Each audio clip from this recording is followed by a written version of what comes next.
live there. And in a second, we're live every place.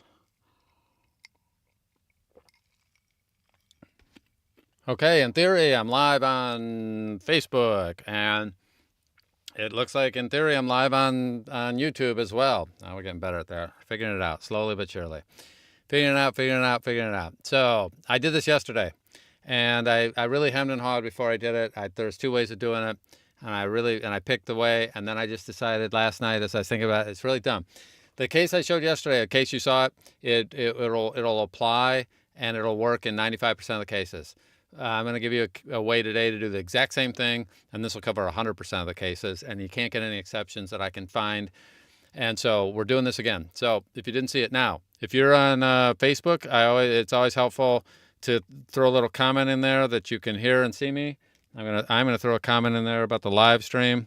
If you can go over to YouTube, take that link that I just put in the Facebook group and verify that that it's working over there for you. That's insanely helpful. You can throw a comment in there. Yes, I see it. No, I don't. As far as the YouTube, and so I'm working on this broadcasting to both at once. And of course, if you can hear me, if you can see me, it is always super helpful because it's getting easier, but it's complicated to be broadcasting to both at once. And I keep on doing some other things. I'm working on upgrading a bunch of other little details there. So here's the scenario. If you export a single track, so I want to do this blue track here, then cool. That works really well. And what you're going to do there is you're going to, 90% of the time, I always recommend people go ahead and they just use export stems. And if you use export stems, then that blue track, turquoise track, whatever it is there, is going to export. It's going to export mono, and it'll come out and it'll work. And I'm just going to use the defaults that I have set up here, and I choose OK. And then I'm going to throw that into RX, and I'm going to get, so I just want to see this. I'm using RX to see my stats. Now, I have to admit, I'm starting with raw audio here. These are just a couple of raw tracks. It's a raw track that I recorded. The second track is actually the same thing, and I just reversed the audio in here in the purple track so that I could hear a difference. So if you hear the beginning here, when you have punch and roll set up right. So I have music there, I have voice there. I just reversed it. I just wanted something silly or something to make it obvious. I kind of thought, oh, I should go get a dual voice video that I've done with my wife, and I thought, just going to take something and reverse it and put an effect on it and do that. And I have music playing there in the background. And then, of course, when you have punch and roll, so we can have all three of those combined. Now, here's the thing that most people don't know. When you combine tracks and then you output it as mono, then you get an interesting thing that's occurring. There's something called the pan laws. Bill Brock posted a killer article yesterday that I'm going to ask him to repost on this one if you're watching on Facebook about pan laws. And Bill, remind me, we should put that, I'll put that on the Facebook, the YouTube as well, because it talks about engineers when they are mixing things in stereo, then depending on the way it's panned, which just means if it's in the center, it sounds like it's in the center, it's in the sides, and mono is all in the center. And so what Studio One does is follow something called the pan law, and I'm not going to go into the details there. If you want to read the article and geek out, fantastic. It's doing what should happen when you combine these two tracks, and then you get mono. It's going to go down 3 dB. And the reason is, normally, when you export something, the device is going to divide it into two parts, the playback device, and it's going to play them back. And when it plays them back, it will reduce them by 3 dB. And so you get into this whole thing. Studio One is actually doing the exact right thing. It is putting this out there in the format it should, but it's not at all what we want. What I really want is if I export this and just this single track, so whenever I do a mix down is going to be a combination of all unmuted tracks. So, if I'm only doing one track, I would expect one track that's mono should come out the same as one track mono via stems, and that's not the way it works. It does not work that way. So if I go ahead right now and I don't do anything, let me check my mix console. I'm going to reset this, and that's going to be a control click. And now I'm not doing anything here, so I have 0. So if I do just the normal thing, normally we don't touch the faders here. All the faders should be at 0. That's norm. That's the way we do it when we're doing voiceover usually. And so when I export this now as a mix down, I've got the one unmuted track, and that's going to be this track at the top. Everything else is muted. I'll make them a little smaller there visually, and I'm going to take this one unmuted track. So here's what happens. Take this, export mix down. I'm doing the same thing. It started mono, wave file, blah, blah, blah, go through. And I do have this set, I have it set to mono, which is the same as the mono checkbox. If you're prior to 6.5, you choose OK, and watch this. The original one came out here to be at 19.25 in terms of the stats with the minus 3.40. I'm going to take this, and I normally just double click it, but I want you to see what I'm doing.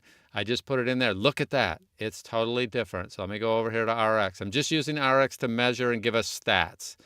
And this is the same file back and forth. And if you watch the stats here, the stats are changing by 3 dB. The peak here is 6.40. The total RMS is 2225. I switched over to the original one that came out via stems, and it's louder by 3 dB in both cases. All right, that's not what we want. So yesterday I proposed a solution, or I have a solution that will totally work in this case. If you open the mix console, you go over here, and you take this fader and you add 3 dB, which you can just type in here, 3, and that adds 3. And then when you export this, it'll work. It totally works. Take that active track, do it again, and that comes out, and there it is again. I'll double click on it. It's in RX, and look at that. Now this one and the first one are now the exact same set of specs. Everything's identical between the two. So that's, that seems like that works. It actually does work great. And it should work great. It does work great.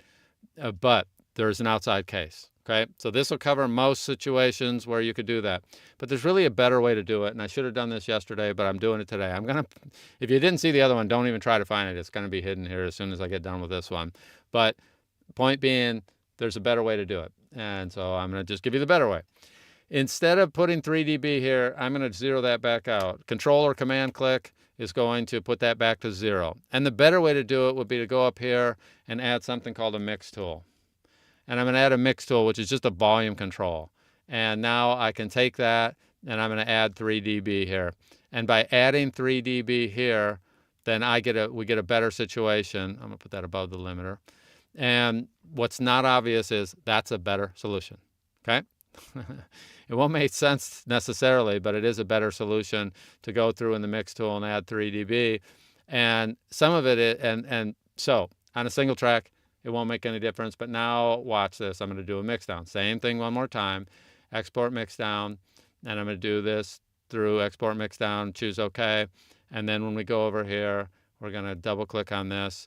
And what do you see? I get 19.25 minus 3.40. That matches the first one. It's identical. First one and the last one are identical. So let's get rid of all these. So I'm going to clear all these. So that's cool. It works exactly the same. You get the exact same results. But it's a better way of doing it, and here is why. The second we go ahead and we start adding tracks together, we have multiple cases that could come up. And this is what bothered me last night. It bothered me. Now, when you're getting bothered by this kind of stuff, there's something wrong with you. And so that reflects on the person talking here. I thought about it, and I had kind of been hemming and hawing about which way I should do it. And so that works fine. If I put in a second track here, and this track meets the same specs as the first track. It has its own limiters on it, its own processing. It could be, if this was a totally different voice, I may have raised some things. I may have some things that are quieter. I might have a different EQ on it. I might have something else different. Who knows? There's a lot of things. Matter of fact, on this, I actually put a tool on here called a chorus to give it a funny sound, to sound very robotic, just so that, let me unmute that and play that right there. And you'll see I have put a chorus on it. And this gives me a nice robotic feel. And I reversed it, by the way, for those of you, I think it's under audio. I can't remember where it is. Yeah, reverse audio is under audio, or control command R does the reverse. And I just flipped it just so that it would be very, very, very, very, very, very obvious that it wasn't the same as the original voice that's here, blue. So that's the purple track. As soon as you combine these things, as long as both of these are minus 3.4, that will work great.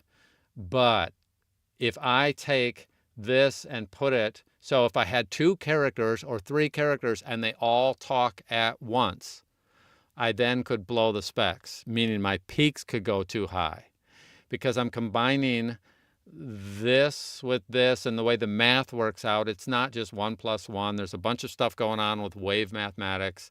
And so when they are offset, so I have voice A that says something, and then voice B that says something, then the thing that I'm doing here of using a mix tool would work identical to using the fader. It'd be the same.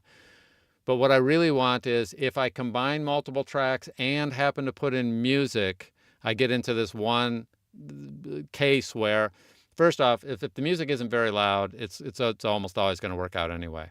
If the music is at the appropriate loudness for most situations, which I'll turn that back on, then all of this is going to mix together. And let me turn on. I'm going to record.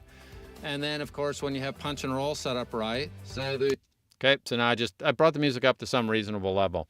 And if it's at a very reasonable level for most voiceover, it still is going to work. But now when you combine all three, you actually have two things that are happening. If this was going to be too hot, or this was individually, they were at the right level. When you combine them, now all of a sudden our peaks can go too high. Our RMS could go too high, and then we would have to turn something down. But now the peaks will go down because I put in something called a safety limiter. So I'll show you that again.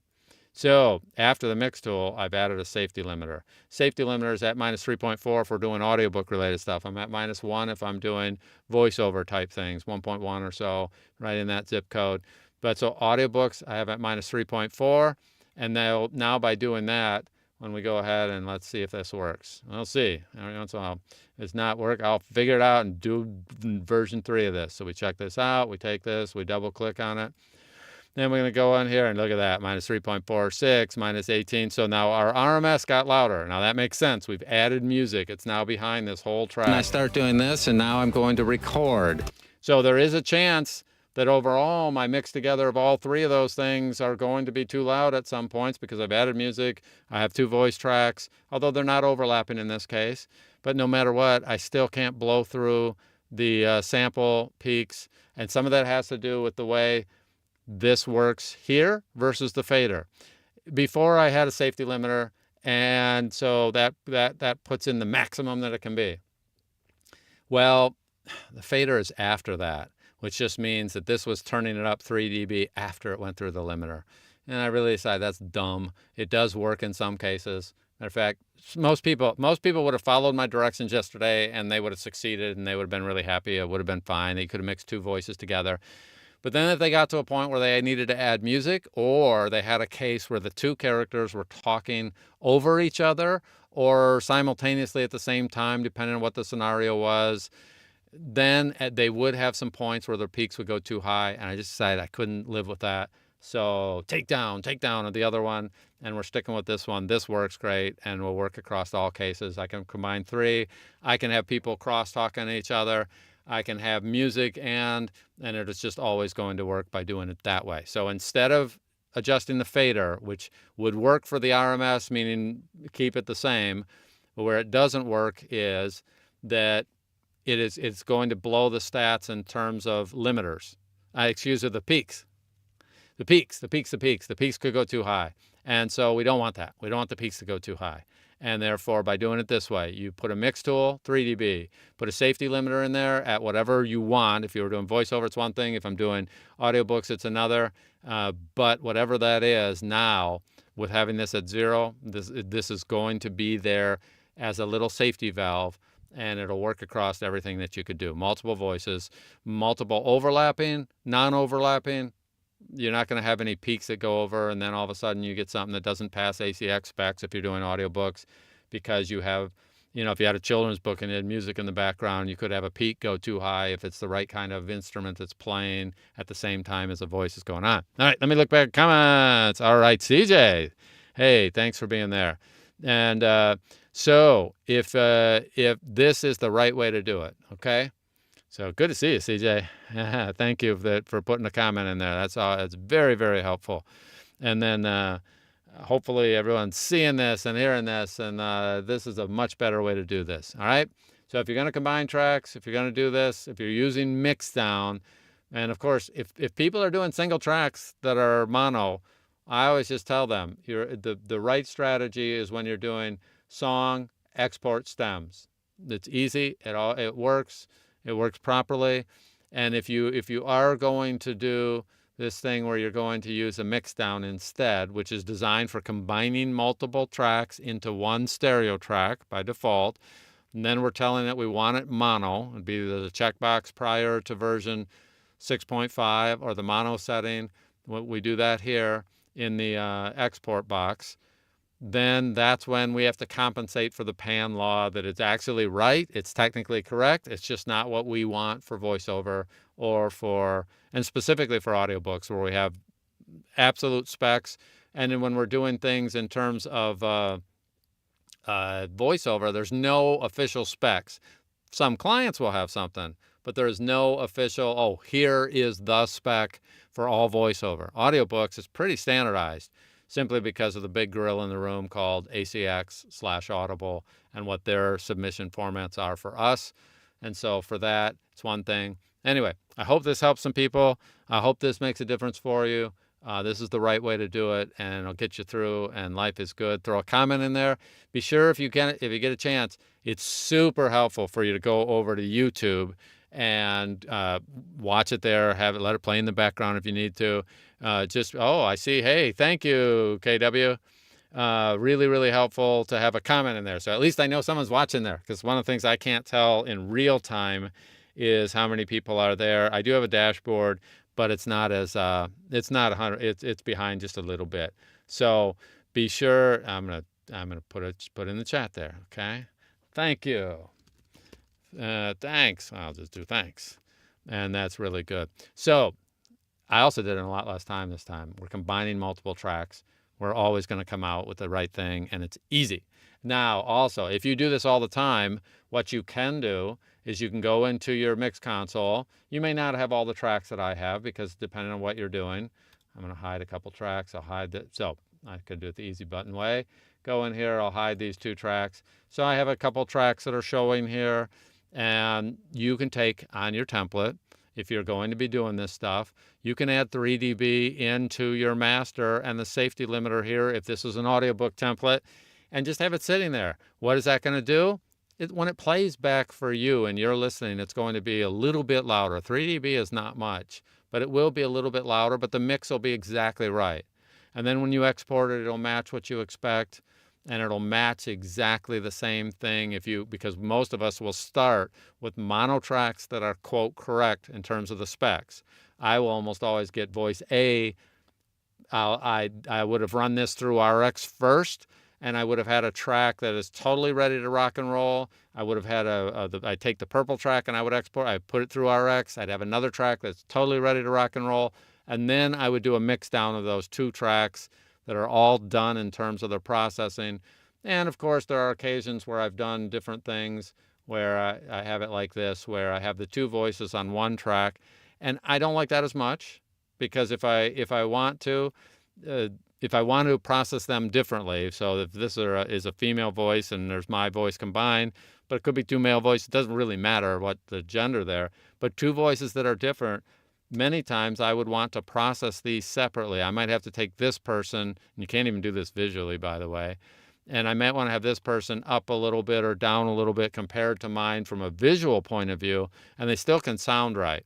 And as a total aside, you cannot combine 2 voices on one track and visually match them and guarantee that they will always sound like they're the same volume.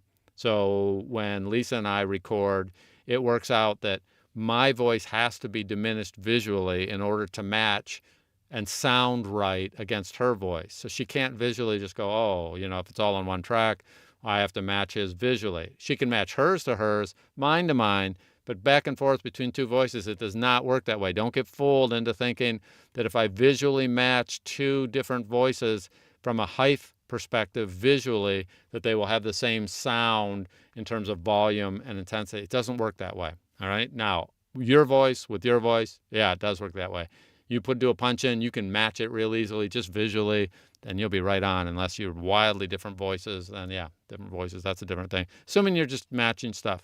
Okay, so see if there's any other comments there. I don't see any right now. Put comments in afterward, after this video is over. If I miss something, I'm happy to go ahead and cycle back on that. I'll bet I can't find real quick here what I should have done and always should do, but I doubt I'll be able to find it really quick. But I'm looking just to see in case. Nope. Be sure to check out vojumpstart.com. The conversational course doing really well. If you haven't checked that out, I highly recommend you do. That's doing really well. vojumpstart.com. Studio One, we've got a course on Studio One, a course on conversational reads, a course on RX, lots of good stuff there. And if you have comments or questions, be sure to add them if you're on. And really, it's really helpful. Please go over to YouTube, subscribe to the channel there. Johnny Heller and I are doing once a week. I've got some other things coming up, but having you there, having you watch the videos, very, very helpful. You can share them with other people. And the big thing is, the reason I'm dual casting this is Facebook Live is great. The problem with Facebook Live is it does not index these well. They're hard to find later. And I'm creating a separate, this is in the Studio One playlist that I have over on YouTube. It's much easier to search YouTube and find this, because you may not need this for 6 months. And you can come back 6 months from now and find it easier over on YouTube. So be sure to go subscribe there. A lot of good stuff that goes up there as well. Hope you're having a fantastic weekend. We'll see you soon. Check for comments one last time. None there that I see. None there that I see that I need to answer. Yeah, leave me a comment, though, after this. It's all good. Looking forward to talking to you. Have a great weekend. Bye.